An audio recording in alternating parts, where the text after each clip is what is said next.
Well, it looks like we've got a chance of getting our prices back. DRAM is under fire from some, from all of us. There's a class action lawsuit, guys. Did you hear about that? Yay. We'll talk about that. Welcome to Close Encounters of the Tech Kind. I'm John. We're going to have a fantastic conversation on this and a couple other topics. Let me get you the agenda real quick. So, the pricing on DRAM has been insane. Let's say 700% increase this year. Um, Windows ID. It did a good thing, but maybe it's not a good thing because all our privacy is at risk. We got one of the shiny hunters. It's an interesting story. We'll get into that. Ford backtracks on their firing people to replace with AI. Apparently, AI is not up to the job yet. So they're panicking and trying to hire back the people that they let go. Darn. The robots aren't taking over yet. And just to help with robots taking over, Meta has decided that they've filed a patent for a new device that listens to you 24/7 as a health monitor app. Is this a good idea, a bad idea? We'll get into that. And then I think juxtaposed to that is Illinois just passed an AI Safeties Measure Act. We'll see how that stacks up. And if we got time, I'll introduce you to Have I Been Flocked, the website where you can track the open records requests for you yourself. With us today, we've got Mike, Hey, everybody. Jackson, How's it going? and Artie's running the show behind the scenes. Yeah, I'm pulling my hair out. You went a little too far. We can't even see you. So have to put some of that hair back. So I'll just glue it to DRAM. my face. Go Shifu style. I love it. So DRAM has been increasing in price. What people are saying is artificially, it's gone up in price 700%. So if you were going to buy 16 gigs of RAM or a car, they're actually about the same price now. Maybe not that exaggerated, but a group of people in California have spearheaded a lawsuit contending that Samsung, SK Hynix, and I'm drawing a blank, Micron, they all have conspired to artificially raise the price. So we'll put some notes in the comments, guys. There's a class action lawsuit. Get in on this because if you bought RAM in the last little bit, be in on the class action lawsuits that are coming up. Throw your weight behind we the people. It's an important thing. I No, think with I At the should. end of- the I think I should be owed money just for the emotional disturbance it caused me. right? Yeah. well, I mean, I feel like a lot of people are kind of in the same boat as I think most of us. Like, I think we've just kind of stopped purchasing in general. So there's also like that kind of damage. Like, there were a lot of things that I wanted to do, but I was like things are just really expensive right now, so I'm just not even gonna do it. Yeah. I mean, how do you quantify those damages, right? I mean, I know that's its own whole legal battle you gotta The, fight. the, the stuff I wanted to buy, but now I changed my mind because you guys are being stupid. Well, that's what courts call a chilling effect, and Yeah. it's impossible to quantify that because once people stop doing a thing, you can't say, well, it could have been. It's actually why the recording industry had such a hard time with piracy and MP3s and quantifying those numbers. Mike, you remember the TED Talk where somebody said it was an $8 million iPod? No, I don't remember that one. I'll have to go look that one up. Yeah, it was interesting math on how they got to that number. And we're talking the original one that hold like 64 songs was worth $8 million Because of of all the legal music that was infringement. on it. Yeah, legal infringement. And it was also worth like 84,000 jobs and a detriment to the economy because this one iPod was filled with pirated music. Hmm. Yeah, well, whatever tools they were using to measure that, they obviously didn't do very good because I remember like last year with all of the changes to streaming and all that, I think they pushed record numbers of people to piracy. So congratulations. Well, and that goes to the chilling effect, right? Music industry tried to quantify it in such a large way that nobody believed the numbers. When I say I didn't buy a server because the RAM is insane, or I didn't buy an upgrade for a laptop because RAM is insane, or I didn't buy a laptop, I had to buy 3 instead of 2, or buy 2 instead of 3. Math is not mathing for me right now. That just, it's hard to say industry-wide what happened, but you could look at the total sales or year over year. But then again, the AI data centers are getting big, hot, and heavy, and they're buying all the stuff. So, well, so we're told. Side thing I'm to looking that, forward to this one. Go ahead. a side thing to that is Xbox has stated that, or Sony or Xbox has stated that they are raising the prices on the current generation for half a terabyte and a terabyte, and they're discontinuing the 2 terabyte option for their system because it's just they're it's Xbox because they're already losing money on each Xbox that they sell, and if they create or if they maintain the 2 terabyte option, it's going to be like a $500 loss per unit at the minimum. So it's Microsoft could get in on that lawsuit too, it sounds like.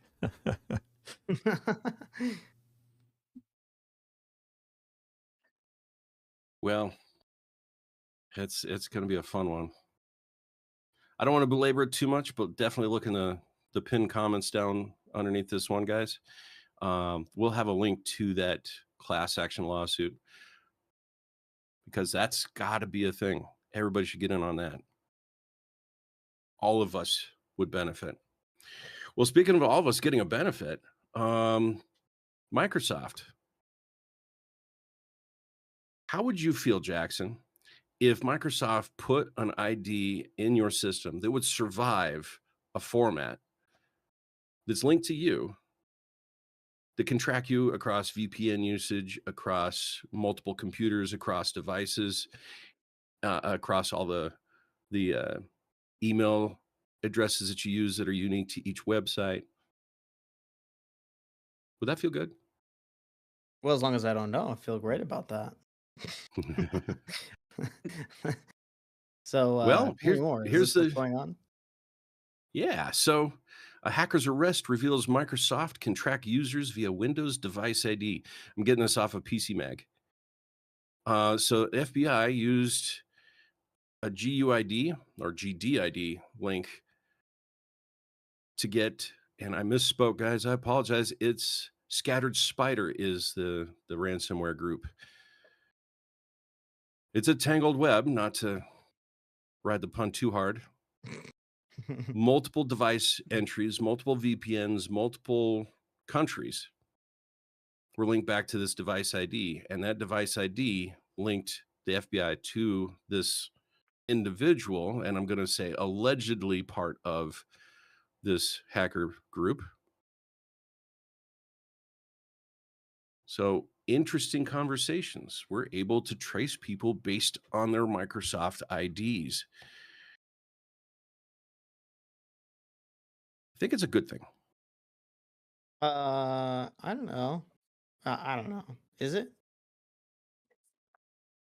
I feel like it sounds like a really great advertising opportunity for Microsoft if they're able to take telemetry data from the system that I use to game on, plus the system that I use to work on, plus the system that I use for my personal projects or whatever. Linking all that together, I feel like they can grab a pretty good profile of me. Um, so I don't know. I don't know. Why do you think it's a good thing? Because we got one of the ransomware teams out there, or at least one of the guys on the ransomware team. Hopefully we can track down some more. So we sacrificed all our privacy to catch one bad guy. And forgive me, my sarcasm font isn't on right now.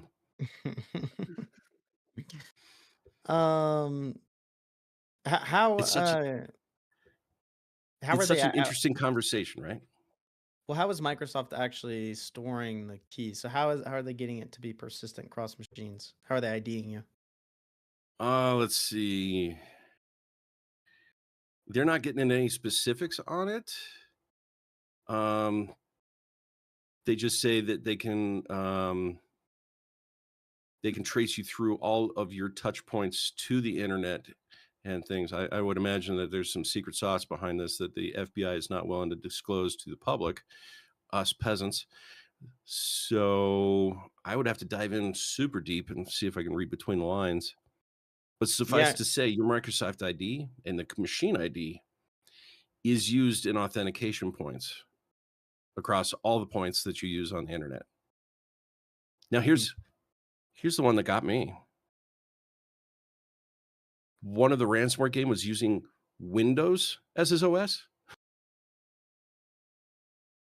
I mean, if you're going to be developing something that is going to be deployed onto a certain system, you want to play with that system. And you want to be able to, if the system is meant to function in certain things, then yes, there would be an ID tied to that. So I don't know if it would be the main system for them. Some people like the environment. I can't guess why. Um, but some people just don't want to use Linux.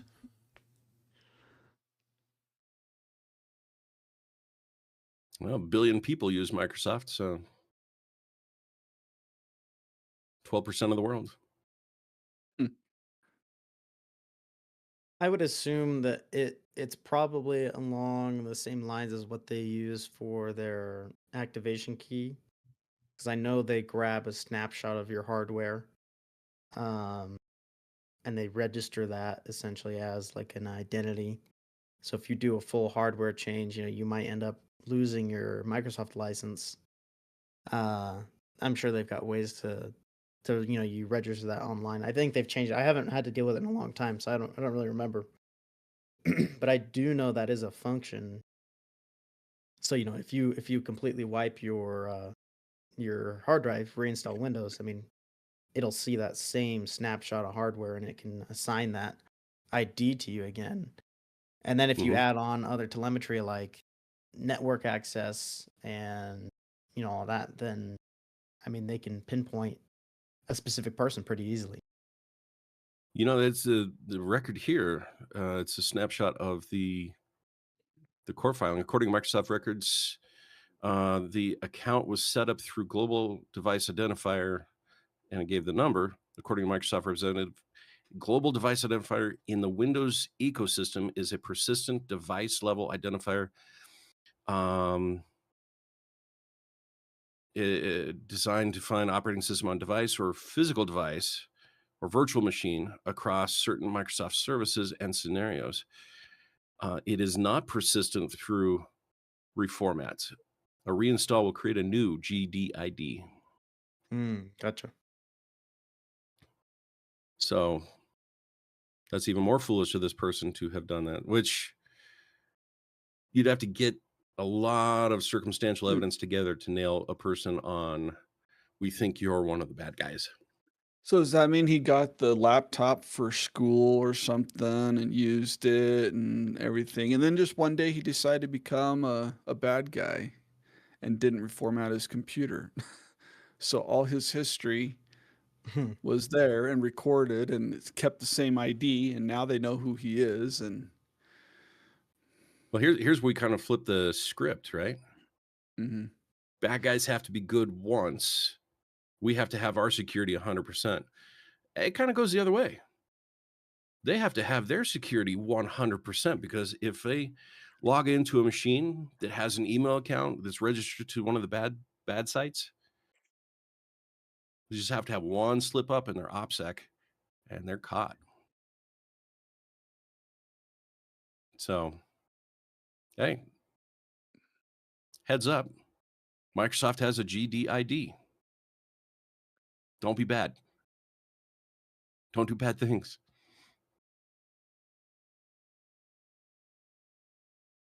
So speaking of bad things, there's a terrible segue here. Ford, they decided AI was smarter than people. They laid off a number of people. I They don't went know. all in on that. Yeah. Wait, are There's you not is just that hundreds. why Ford's little well, I would say this about most any car company. Any car you get into that has like a smart screen, it's the worst interface you have ever seen. At least those are getting phased out. Yeah, I feel like a lot of them are going towards either the Apple CarPlay or I think there's Android has like their own version of it. I don't remember what it's called. Didn't we talk about this before, that they're trying to make a push to go back to twiddly knobs and buttons and all that? Yeah, it's legal, or it's illegal to have those things in some locales in the near future. So future models of cars aren't going to have them because they are more of a distraction. Because What is Tesla gonna do? I heard a story in Cheyenne. One of the sheriff deputies pulled over a Tesla when it was brand new, right? Didn't know about this. Pulled him over for having a tablet open while he's driving. Right.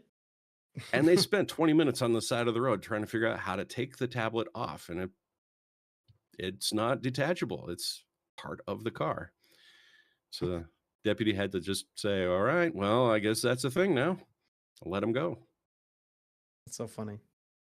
Well, sorry, But John. I think I cut you off. What were you saying before that they laid off a bunch of people and then what happened? So AI isn't performing the way they need to. It doesn't have the expertise, the wisdom, the What? you know, No. hey, you car, remember the car, thing we did last year and how it cars are turned being into built with this? 5 wheels. Yeah. 6 wheels give more traction. 2 headlights in the front, 1 headlight in the back. Starting to look like Johnny Cash's One Piece at a Time. Three Get a steering Mad wheels. Max. Get a Mad Max ripoff for your next grocery getter. The new Bronco. What was it? Simpsons, the Canyonero, 3 lanes wide. All I remember is there's a song. There's just one line in that song I remember. It's that roadside fires are a matter for the courts. So did they specifically lay off software engineers or was it kind of other positions as well that they're now All having to over the. refill? Let me see if I can find a good article on this one. Because I'm curious, because I know it was kind of like initially it was like, ooh, yeah, software engineers are going to get hit hard. And I think they did. There were lots of layoffs. And then I think it kind of expanded even to pretty much if your job is not like higher level, and if you're just a low level grunt, like you're going to get laid off and replaced by AI. And now it seems like, a lot of companies are walking back on it. So I'm going to the BBC. I actually have some disdain for the first article that shows up in the search here. Not a big fan of Bloomberg right now. There's a lot of things that they're pushing that I'm not for, such as Flock and other similar technologies. Anyway, Ford said it had to hire back some human engineers after AI failed to match their skills and experience. They refer to them as graybeards. In a bid to re-app the benefits of the tech. I'm sorry, re-app. In a bid to reap, dang it. I need more caffeine, guys. In a bid to reap the benefits of the tech, which developers claim can cut costs and boost productivity, the car maker adopted AI across the operations, including quality checks. Oops. So think about that, guys. AI was doing quality checks. So that brings to mind, what quality checks were skipped from the time they hired these people to the time they figured out it's a bad idea, and now they're putting Mm. people back in? It's gonna be one of those things where it's like, 5, 10 years from now, they're gonna be like, "What year was that car?" And they'll be like, "Yeah, don't buy anything from these 3 years." That's what's gonna happen. Well, we'll find Here's out when we see a whole bunch of recalls come out in the next 12 months. I was Yeah, thinking along that the too. same lines, Mike. For anybody that's seen Fight Club, the conversation that Ed Norton is having on the plane, they weigh the cost of a recall versus the cost of paying out lawsuits, and whichever one is Mhm. lower is the one that they go with. Yeah. I It's mean, the harsh math of corporate giants like that. yeah. How long did it say how long they had run with the AI before they? How long ago was it that It they fired This one the doesn't say that, graybeards? but it had 900 cameras across the whole plant, and they're not saying how many people. It was doing like image processing quality. When you said quality checks, I imagine like here's like a design, like can you make No, sure everything is like no, it no. is literally doing quality checks. That's terrible. Is the wheel attached to the bus? Is the Wheel. frame bent or is it straight? Now, It's not straight, but it's not bent too much. It's still within You'll tolerance. you'll you'll so know here's something's wrong when you went from MPG to GPM, Thank you for gallons per noticing the mile. strut was bent. Good catch. I didn't see that before. Thanks for bringing that to my attention. so here's It's here's my thing exactly though. right. You point something out to AI, it's like, oh, you're absolutely right. And no matter what you say, oh my goodness, you're absolutely right. Here's my thing though. It depends on how they implemented it. Because if they did machine learning, I feel like that's totally different from where than just throwing a general purpose AI or image processing model on it. Like I feel like that's what's happened is we had the LLM boom that happened and then it was just like in the news AI, AI, AI. Everything was AI. And so the companies were like, "Ooh, yeah, we need this AI. Like it's going to be better than anything we've ever had before." Whereas if you go back to what we had before, which was machine learning, and I've seen a lot of machine learning systems in operation, they do excellent work because and it's not entirely different from the way that AI works nowadays. And this is a little bit out of my field, so I might say something that's not quite accurate. But what I mean is that people have been taking this general purpose AI that is still riddled with so many flaws and mistakes and ability to hallucinate things, and they're just throwing it at every single problem. Whereas when you had machine learning like we had like 6 years ago, where that was kind of like the big thing, but it still wasn't like hitting your everyday headlines. But in the manufacturing business, machine learning was huge because they could set up a camera on a conveyor belt with parts flowing by, and it could catch all of these bad parts. It also wasn't 100% effective, but it was a lot more efficient than having a team of 20 people. So then you could replace the team of 20 people with a team of like maybe one or two people that assist the machine learning system. So I feel like, yeah, Ford made the mistake of if they abandoned that machine learning system for a general purpose AI to then do all of these quality checks, like, yeah, big mistake. Well, that's Well, and what it's I'm stem to with stern. Go ahead. you on that, is that to me a quality check is a pass fail. I Yeah. mean, how much more black and white can you get than that? And if you set the parameters to say, okay, let's look at this part. It's a wheel. It has to have this, this, this, and this to pass. And if any of those aren't present or don't meet the spec, then it fails. And off it goes into the waste bin to be melted down and rebuilt and whatever. So I don't know why, you know, like I don't know why it's so difficult to like I think you're right. We had systems like that. Like if it's got a camera and if it has at least the ability to discern the part and to match it to a pattern and to say, does it match the pattern? Yes or no? You know, then yeah. But if it's really failing, then yeah, it's something in the implementation. What did they do to implement this that caused it to be such a failure? They fired the people that had a clue what they were doing and the consequence of downstream things. I would suggest that AI is not as mature as your average teenager who could catch some of these things, but the wisdom and the experience some of these older engineers have can't be replaced. Not yet. We're not even What I could close. imagine happened was, someone came to Ford, proposed this AI system that could do their quality checks in their factory.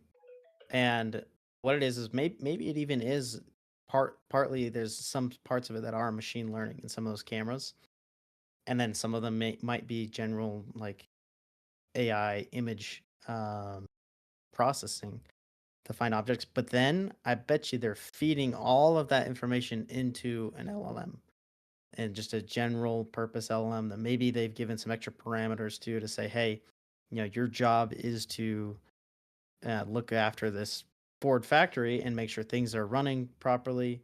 Like, but as soon as you get to that step and you hand over that decision making to an LLM like that, yeah, you're just gonna end up with lots of issues and errors like that.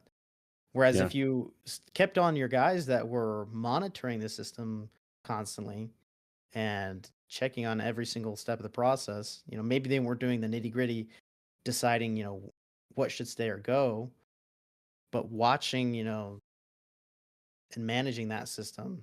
As soon as you get rid of that, then you have no idea what's going on.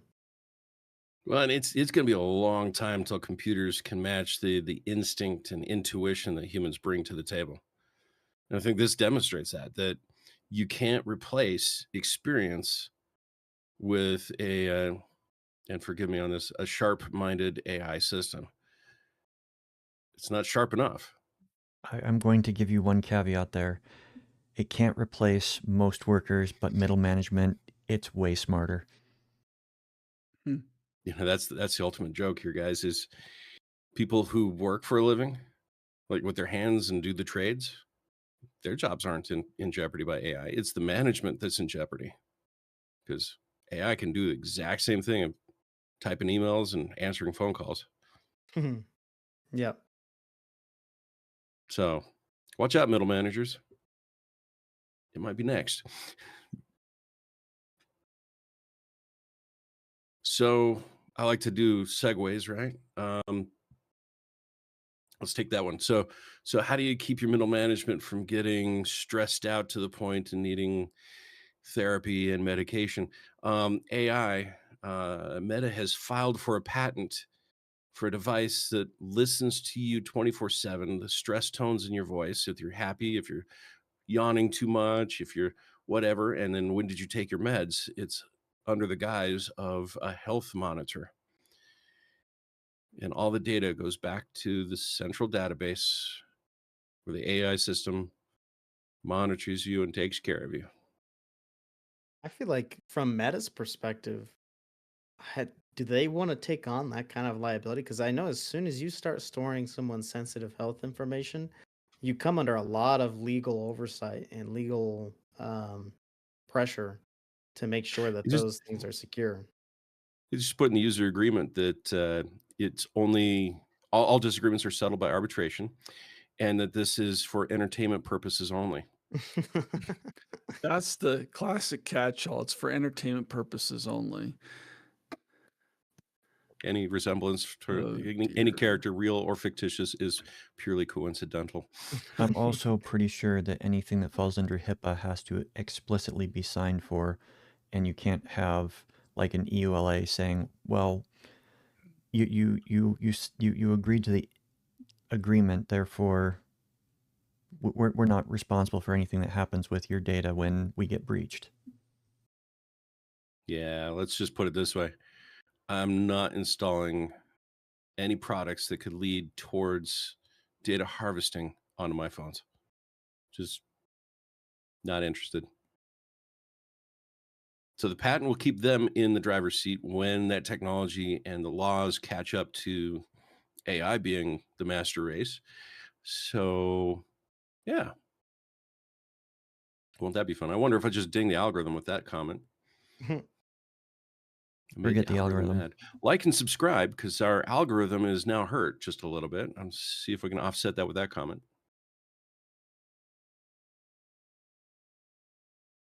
Artie, go ahead. I was saying, don't worry about the algorithm. It changes every day, so it's hard to please it and make it happy 100% of the time, because one day what you say makes it happy, the next day what you say makes it angry, the next day what you say makes it apoplectic. So just do what you will. Sage advice there, Artie. Well, Illinois is kind of on our side a little bit. They've got an AI Safety Measures Act. Mike, you brought this one up. Yeah, this one is we were talking in the pre-show a little bit about how, regulating of AI, but as I read this, it's not so much regulating AI directly as it is regulating and providing a set of rules for reporting on AI. So this comes from Gizmodo, actually. Let's see, I wanted to highlight a couple things here, but it kind of got lost a little bit. But it's to provide public disclosures as to their safety practices, report any significant safety incidents, and remain in line with a set of compliance processes. It also creates a channel for whistleblowers working inside AI labs to safely and securely relay any safety concerns that they might have without fear of repercussion. Probably the most notable thing about this is that this is actually endorsed by organizations such as OpenAI and Anthropic. So they both endorsed the bill as it moved through the legislature. The two companies had previously turned Illinois into a battleground for AI regulation, with OpenAI pushing a separate bill that would have shielded AI companies from lawsuits over large-scale harms attributed to their systems. So, yeah, it's kind of interesting, when we talk about, in the story just a little bit ago, when we're talking about AI being used at Ford for quality assurance or quality checks, and interpolating that to say, well, okay, if the AI failed, then how many vehicles are out there now that were supposed to be checked by AI that didn't get checked? And that's clearly a safety issue right there, that AI was supposed to do something or be in charge of safety and it fails. So I think that's another thing that's going to probably put the brakes on, how fast we adopt this AI, because, it's not meant like it's great for a lot of things that aren't critical in nature. Like writing my English paper, I can use the help, but to solely let it be responsible for my English paper, I'm going to get a bad grade because I didn't do the work, and it may have hallucinated half the references, if not all of them. But then when we move it up to a step and we say, okay, now we're going to put AI in charge of safety devices and life-saving devices and, anything that has the potential to do harm. I mean, you really have to, like, what are the guardrails? What is the backup plan if it fails? What's the fail safe? I mean, how do you tell if it's not going right and shut it down? We've all seen the movies where the robot, starts running amok, and next thing you know, it's like, well, we can't shut it down because, we didn't think that was going to happen. We can't shut it down. Like, Well, on that thought, Mike, let me just calm you down again. Sarcasm font. You don't have to worry because we've trained AI on that movie. right. Now it knows how to do that. Yeah. Yeah. Ask the AI, "Hey, AI, how do I shut you down? Your I'm sorry, robot's Dave. running I amok." can't do that. Yeah. Um, it's it does. I mean, when we talk about Ford, and if it was they put AI in place to take place of the managers because they just needed somebody to write emails and memos and, set the employee schedule and whatever, great, fine. Knock yourselves out. You may have a period of inefficiency while the thing is getting trained and learning how to do its job. But you dump it into a system where it's like, okay, this is quality control over a vehicle that your family of five is going to be riding in cross Yeah. country at 65 to 75 miles per hour.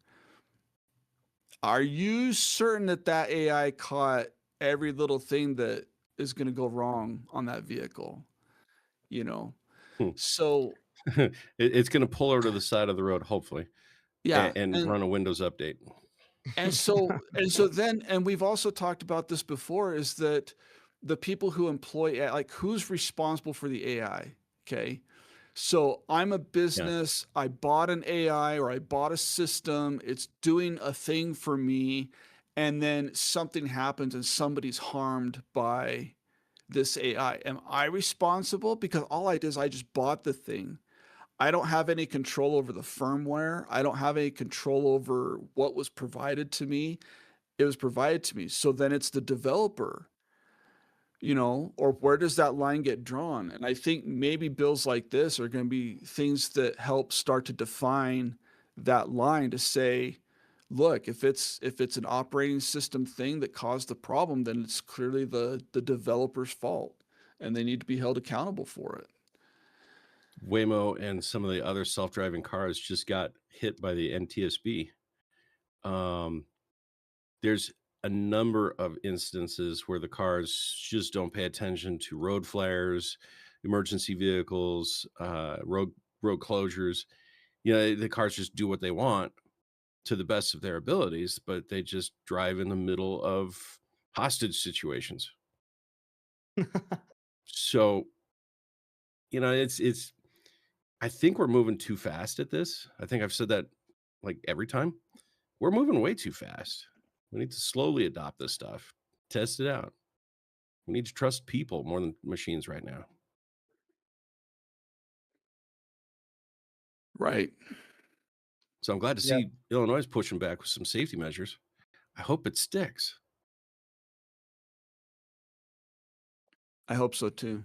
I mean, I'm not for the big government getting in the way of everything, but at the same time, this AI stuff, it's taken off like wildfire.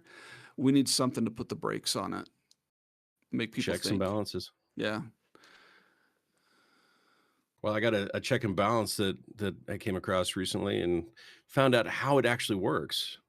We've talked flock, one of my favorite subjects. Hmm. And I don't know if that's sarcastic or not, because I do like knowing and exposing how the system works and having the discussion because we need this discussion. There's a website, Have I Been Flocked? It searches open record requests for you.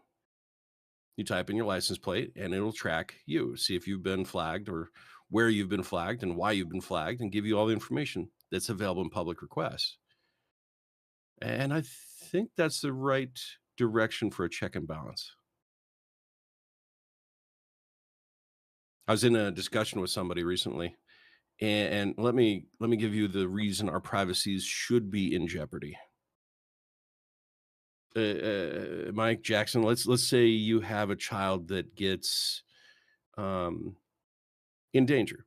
I won't describe it too much because the algorithm, but you can't find your child, but you know that child is now with somebody that's strange to you and gone. Right. How many laws would you break to go find your child?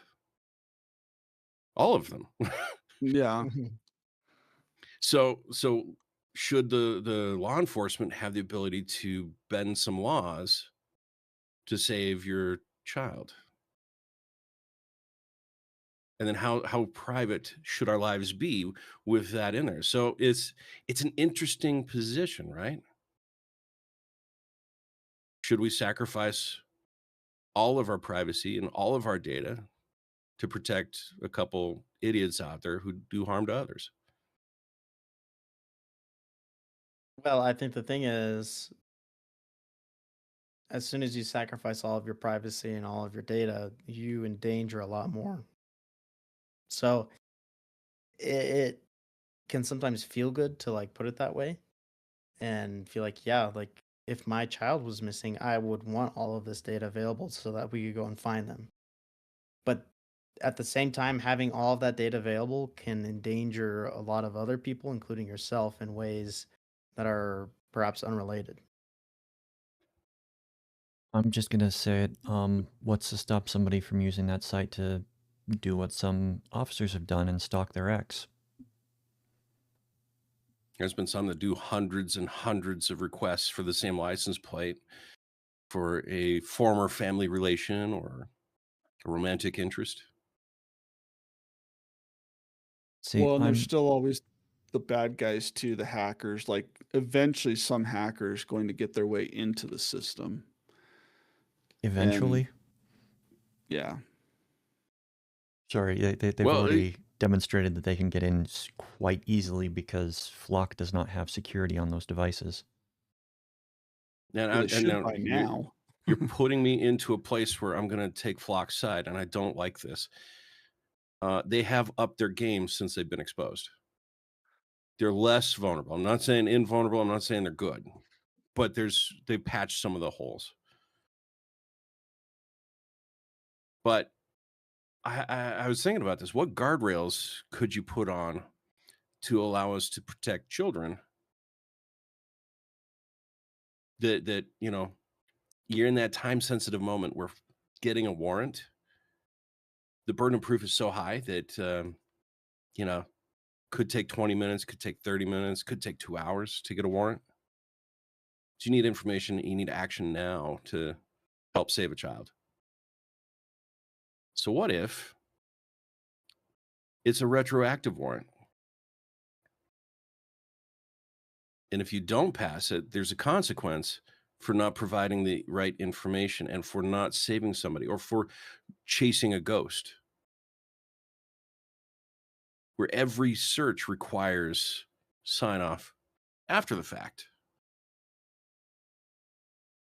I think I'd want to have a lawyer weigh in on that one because that sounds Yeah. like it would be a very dangerous precedent. Yeah, I fear like when you do something like that, you also open up a window for, how does that punishment get decided? Because we all know that there are lots of Yeah.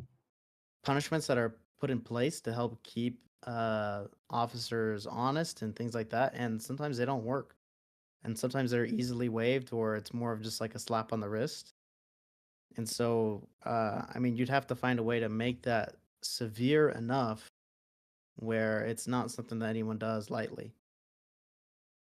Well, that's where we're at is we've got privacy, which is one of the tenets of our nation, our constitution. We've got real protections for our privacy that can't be just dismissed because there's a thing. There's a lawsuit that just came back from the Supreme Court, and I'm going to mispronounce this, but the Institute for Justice just went through the Supreme Court for this one, and yeah, you can't do a dragnet to find people. Basically, cell phone records, you've got to have good reason to pull cell phone records. These license plate readers don't have that. So I think whatever consequence should be, we've got a system here that is beyond the scope of humans. We're not testing everybody, 20 billion hits a month. How do you put a human behind that to regulate the search, the warrantless review of data and the dragnet possibilities on this? I think it should be by event. Otherwise, there's more events than there are people. There's no way humans could validate all the things that are going to come up. Well, Laws and weren't written for this. yeah. And AI will get it wrong. Just like, in fact, I think to some extent, AI is just as prone to the same flaws that humans are. That there are instances where you can have coincidence, but that's not causality. You Mhm. know, like I see a certain pattern of things and then I see this event. Well, that means that certain pattern of things cause this event, right? No, it just means that, you know, Mr. Smith over there just happened to be standing on the corner at a certain time of day that made him the suspect, you know, or whatever. I always went to that 7-Eleven, and then one day it got robbed about the same time I was there, so I'm a suspect too. Right. You know, or I was sick that day. And so I took a different, you know, I had to stop by the drugstore first instead of going to work. And that puts you in the path of this huge other chain of events. Who knows? So I think in some cases AI is going to be more prone to that Mhm. because I don't know that AI can creatively think, which is one of the biggest problems of AI. I don't think AI has the ability to creatively think and determine what is likely and what is not. I've got something to add on to that as well. Yeah. So AI, a lot of the models are designed to be helpful. They don't like returning negative responses. And there has been a noticeable habit that some detectives, some police officers, they will get the idea that this is the guilty person. We need the evidence to say that this person is guilty when the person was nowhere near the scene. So the Make no AI mistake. the AI being used is they're going building Find me to a reason why this exactly guy did it. they're building a that's case against somebody. They're not trying to prove somebody's innocence. Right. That's their job. And that's my biggest concern with this is the organization has one goal, and that's to build the case against a person. They're not there to exonerate. They're not there to clear. They're there to add a higher conviction record or something. So how about this? Just floating ideas still, because I like the discussion. You have a moment where a child's missing. You file a warrant, and in that interim time, you get a free for all to the database.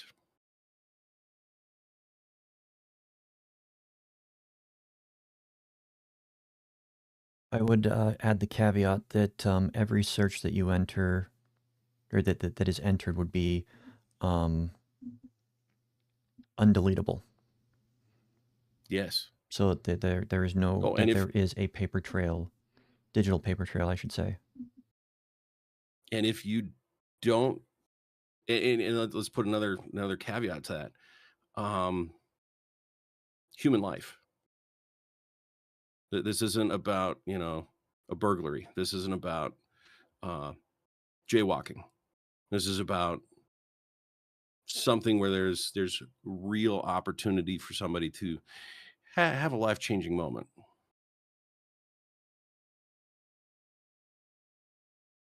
I'd love to hear the comments on this one. So if you're still with us, drop your comment. What would you suggest as a guardrail for Flock and AI and all these tools that are developing as a mass surveillance system?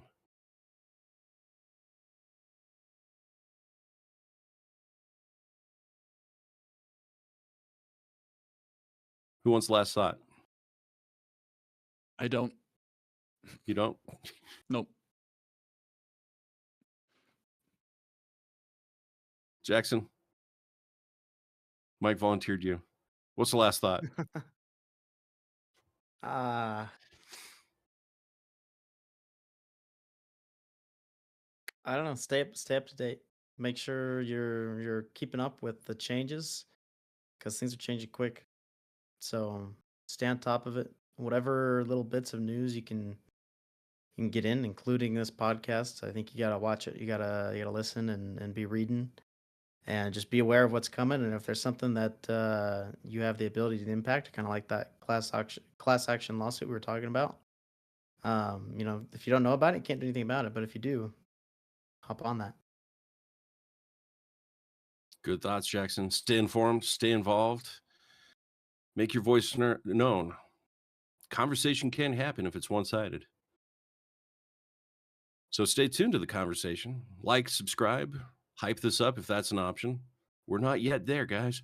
Help us get to the point where we can be hyped, because that's how conversations go. Until next time, I'm John. I'm Mike. I'm Jackson. I'm holding out for a hero till the end of the night. Gosh, Well we could said. use one for this. Night, everybody.